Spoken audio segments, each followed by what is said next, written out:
وسلام على عباده الذين اصطفى أما بعد أعوذ بالله من الشيطان الرجيم بسم الله الرحمن الرحيم والذين جاهدوا فينا لنهدينهم سبلنا صدق الله العظيم سبحان ربك رب العزة عما يصفون وسلام على المرسلين والحمد لله رب العالمين اللهم صل على سيدنا محمد وعلى آل سيدنا محمد وبارك وسلم اللهم صل على سيدنا محمد وعلى آل سيدنا محمد وبارك وسلم اللهم صل على سيدنا محمد وعلى آل سيدنا محمد وبارك وسلم. All praise belongs to Allah subhanahu wa ta'ala, who guided us, granted us iman. Were it not for Allah subhanahu wa ta'ala having guided us, we would not have been guided. And some peace and blessings on Rasulullah sallallahu alayhi wa sallam, his family, his progeny, his companions, his pure wives, and all those that follow them in their ways.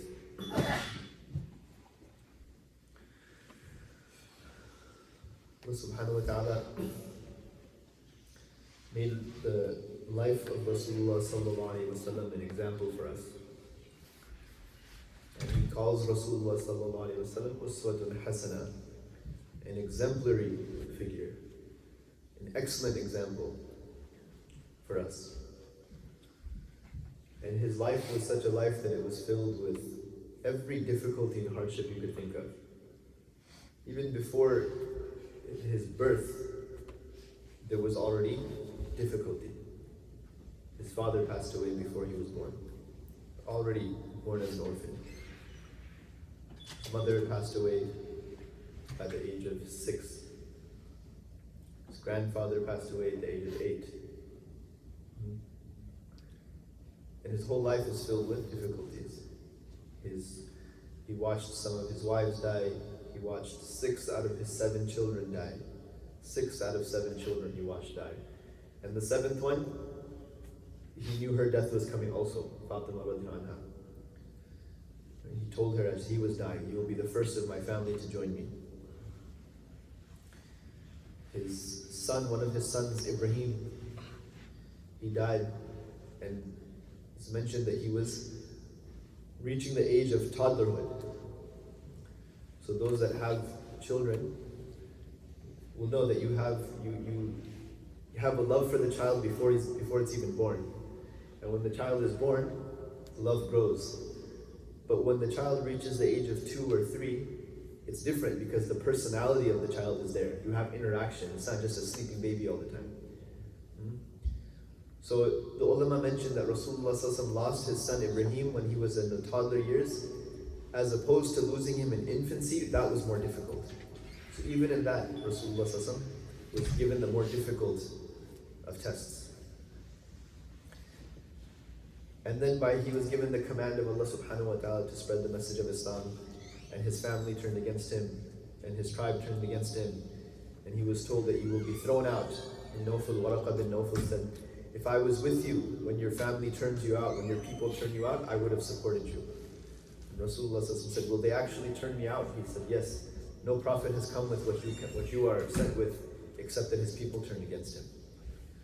He watched his companions suffer, get persecuted, be killed.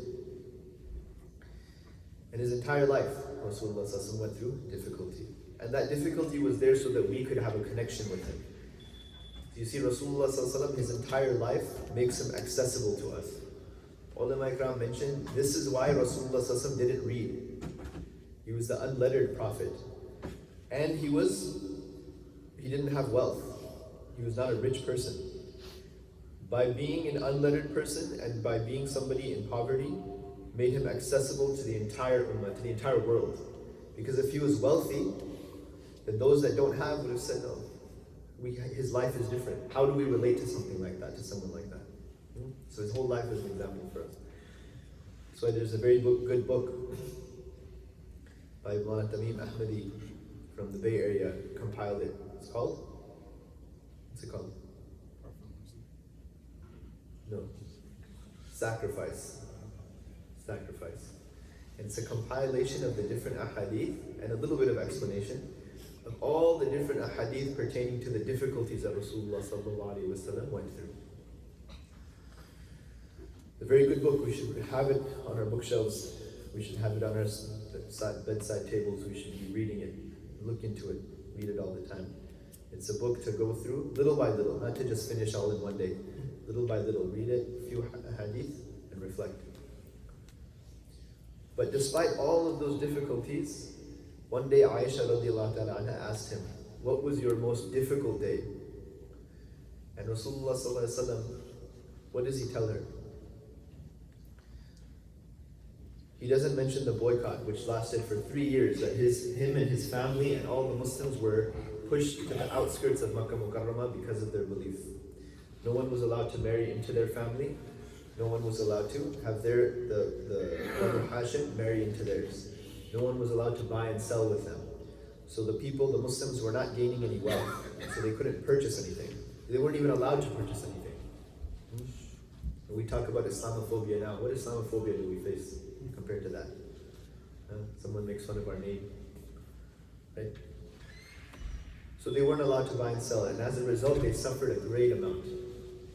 His beloved wife Khadija radiallahu anha, she was the most beloved person to him. Aisha radiallahu anha asked him once, who is your favorite wife? He said, Khadija. He said, why? He said, because she was with me when no one else was. The most beloved person to Rasulullah sallallahu alaihi wasallam, Khadija radiallahu anha, she suffered so much sickness as a result of that boycott because she got weak. They didn't have enough food. That she ended up getting sick and she died as a result of that boycott. His beloved uncle Abu Talib, who is that outward protector for Rasulullah sallallahu alaihi wasallam, suffered also so much. He got sick and he got so weak as a result of that boycott. He also died because of the weakness and sickness that he suffered. Eventually the boycott comes to an end, and Rasulullah sallallahu alaihi wasallam decides that it's time to go. It's time to make hijrah. It's time to migrate to a different land. So the tribes would come in for Hajj and he would ask them, seek them out. So he decided early on to go to Ta'if.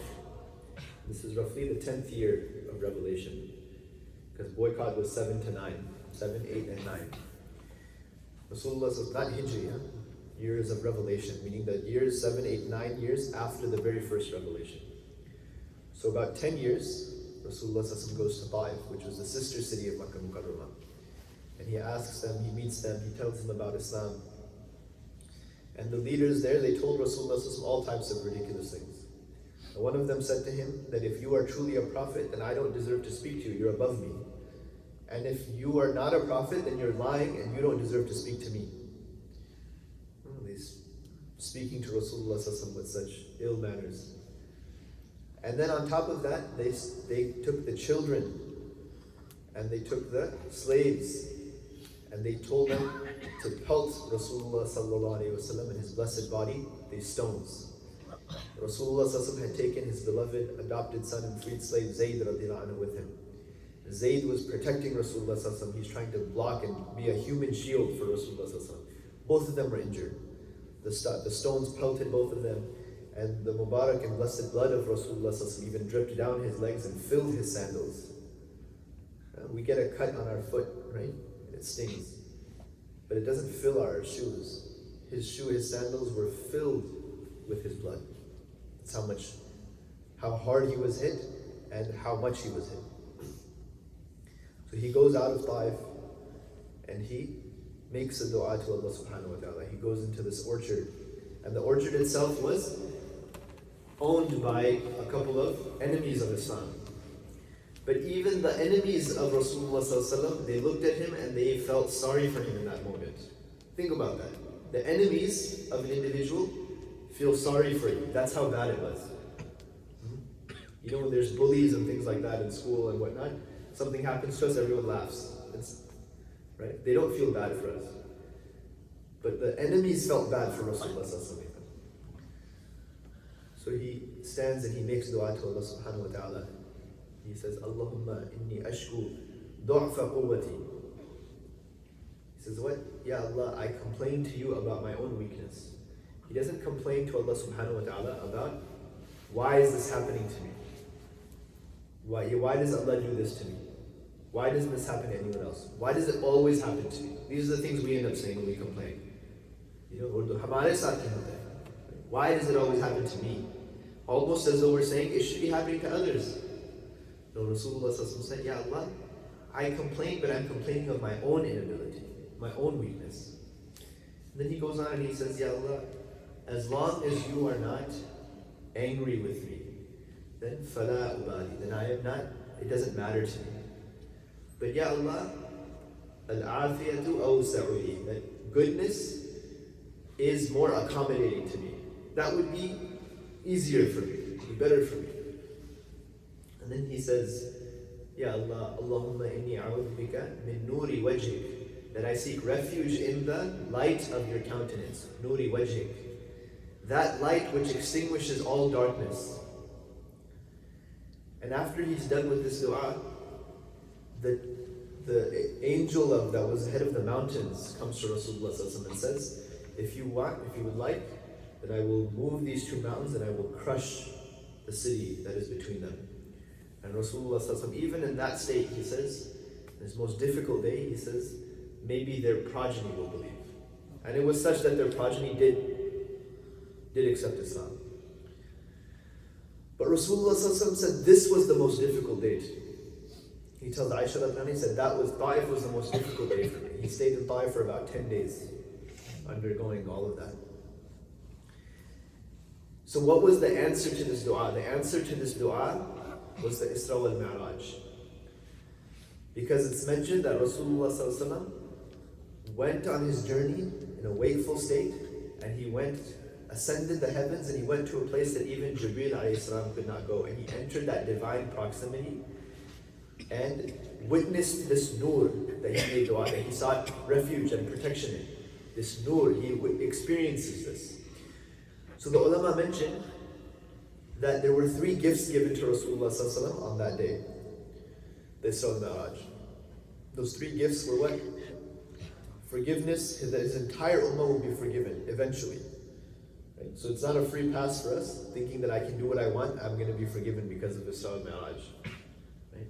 It's that eventually, if we don't make tawbah and our tawbah is not accepted, a person might go into Jahannam for 1,000,000 years. But at some point, Allah subhanahu wa ta'ala will take the Muslim out. And we seek refuge in Allah and ask Allah to take us directly into Jannah without any hisab. And we can't be like those people Allah subhanahu wa ta'ala mentions in the Quran that they said, people from Banu Israel said, we'll only remain there for a little while. We'll only remain there for a little while. Just the sparks of Jahannam on the bottom of the feet is enough to boil the brain. Imagine the whole fire itself. So Rasulullah ﷺ was given that gift. The second, one of the gifts he was given was the closing verses of Surah Al-Baqarah. Right? Until the end. And the third gift he was given was the 5 daily salahs, the fard salahs. At that time, the Muslims had 2 salahs, one in the morning, one in the evening, and they had the tahajjud. And many of the ulama mentioned that tahajjud was required upon the Muslims at that time. It's interesting, why was tahajjud required? Because of the spiritual gain and benefit there is in tahajjud. The ulama mentioned that a person does not receive wilayat without tahajjud in their life. If a person is a wali, every wali has received his wilayat. He also has tahajjud in his life. So tahajjud gave them that strength and sabr to deal with those 13 difficult years in Makkah Mukarramah. But on that day, the 5 daily salahs are given as a gift to the ummah. And so then the tahajjud salat was made a sunnah and no longer a requirement, no longer a fard.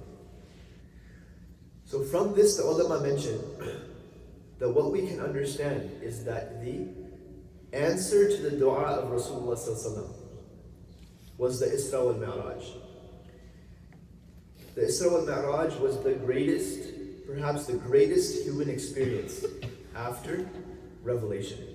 And in the Isra wal Mi'raj, there's also revelation, there's also wahy. Right?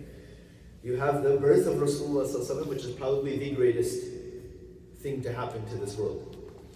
And you have wahy, revelation, and you have the Isra wal Mi'raj. So to experience that sharh sadr, to experience that expansion of the chest, Rasulullah ﷺ hit his lowest point and most difficult day. That tells us that when we are experiencing difficulty, if we turn to Allah subhanahu wa ta'ala, the opening will come. It will come, inshallah. So the answer to his dua was the Isra wal Mi'raj. And he was given salah in the Isra wal Mi'raj. So the ulama mentioned that it is as though if we want this divine proximity with Allah subhanahu wa ta'ala, and we want that sharh al-sadr, that expansion of the heart and the chest, then we have to engage in salah.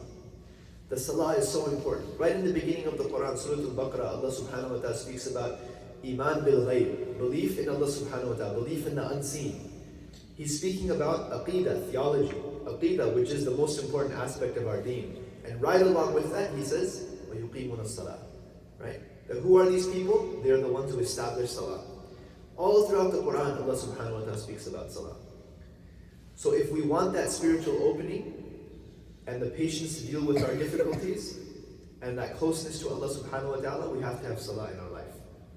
Rasulullah sallallahu alaihi wasallam made salah for everything. He turned to Allah subhanahu wa ta'ala in salah. He had the 5 daily salahs, of course. When he experienced any good, he would fall into sajda, he'd make salah. When he experienced difficulty, salah. When he experienced fear, salah. Battle of Badr, the night before Badr, Rasulullah sallallahu alaihi wasallam made salah. Made dua to Allah subhanahu wa ta'ala. When the sun was eclipsed, great sign of Allah, he made salah. When the moon was eclipsed, a sign of Allah, he made salah. Right? 2 rakat salah. He always turned, made salah. This is what the believer does. When the market crashed 10, 12, 13 years ago, and the government bailouts came, what did these corporations do? They threw a big party and gave the CEOs bonuses. There was an alim that came to Seattle, and he was trying to raise some funds. He was trying to take a loan for his organization. So he came, he met with some people. They said, we'll take care of the loan.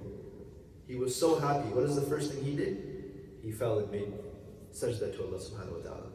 Made shukr to Allah subhanahu wa ta'ala. So the believer is such that he turns to Allah subhanahu wa ta'ala for everything.